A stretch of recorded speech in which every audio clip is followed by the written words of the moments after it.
Every 4th of July, America sets the night sky on fire to remember one hot summer in 1776. But the man who first promised those fireworks saw them coming, bonfires and lights across a whole new nation forever.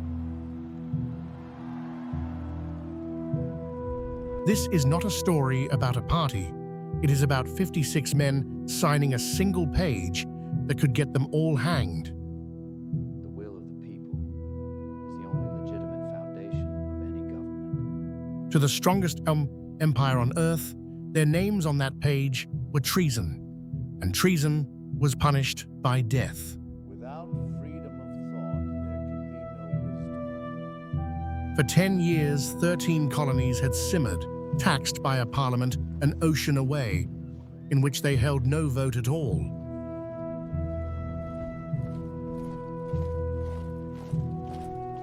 In Boston, the anger boiled over.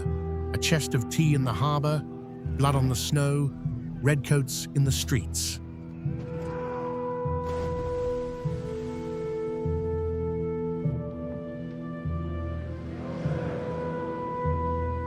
Give me liberty above all else! A Virginia lawyer roared that in a packed church in 1775, and a revolution has carried the words ever since.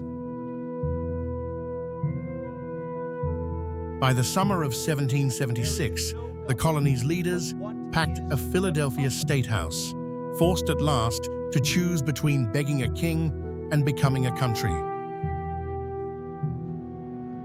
A blunt New England lawyer drove them on through the heat, refusing to let the question die, independence or nothing. And the treasure it will cost us to support and defend these states.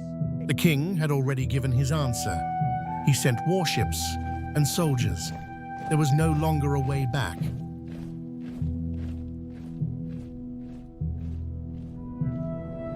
On the 2nd of July, they voted. 13 colonies declared themselves free and independent states.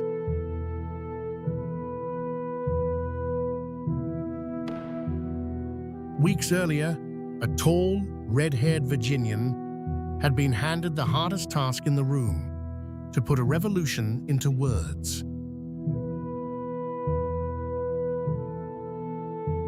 We hold these truths to be self-evident, that all men are created equal. An old printer and the blunt lawyer leaned over his draft, cutting and sharpening, turning one man's anger into a people's voice. He had written a passage blaming the king for the slave trade. Congress cut it, but the line above stayed. All men are created equal.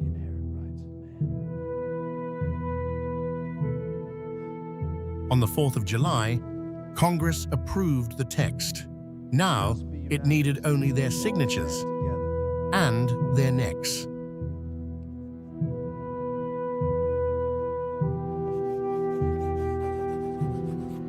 There, now His Majesty can read my name without his spectacles. We must all stand together, or we shall surely fall.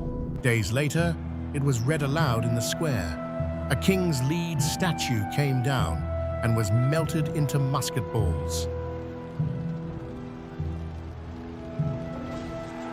But words were the easy part. A declaration is only ink until an army can force a king to believe it.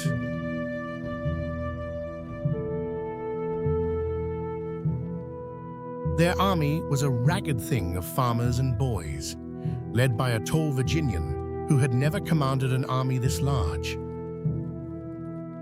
not think myself equal to the command I am honored with. He had no money to pay them, no navy, no certainty, only a belief that the cause was worth dying for. Now depend under God on the courage of this army.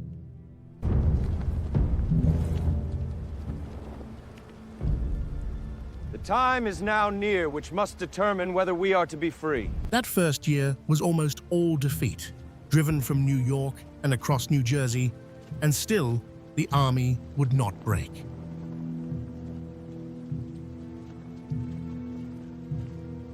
On Christmas night, he rode his freezing men across an ice-choked river to strike an enemy certain the war was already won.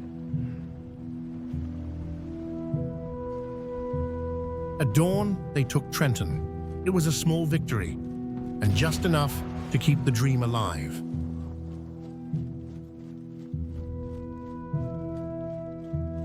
At Valley Forge, they froze and starved through a winter that killed more men than the British had, and still, barefoot, they held.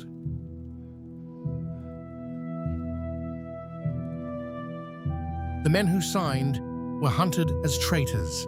Some lost their homes, their fortunes, their sons, never their names.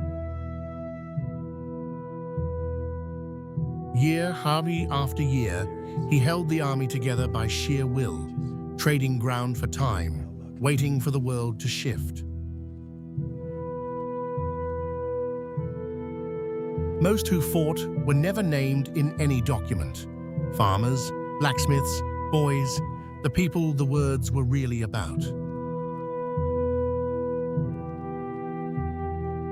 Then France joined the war, and the odds turned. At a Virginia town called Yorktown, the trap finally snapped shut. An entire British army marched out and laid down its guns. Legend says their band played "The World Turned Upside Down."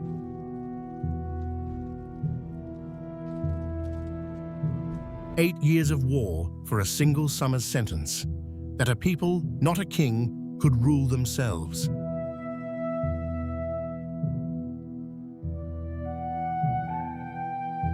In 1783, the strongest empire on earth let them go. 13 colonies, now a people who answered to no king, only themselves. The fireworks were John Adams' idea, bonfires and lights forever. And he was right. He only missed the date by 2 days. 11 years on, that old printer watched a new government take shape, and a woman asked him what they had made.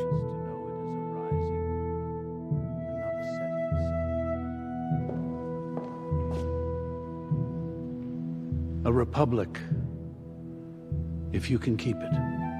So every 4th, the sky burns just as Adams swore, for everything 56 men risked, and the republic we have kept ever since.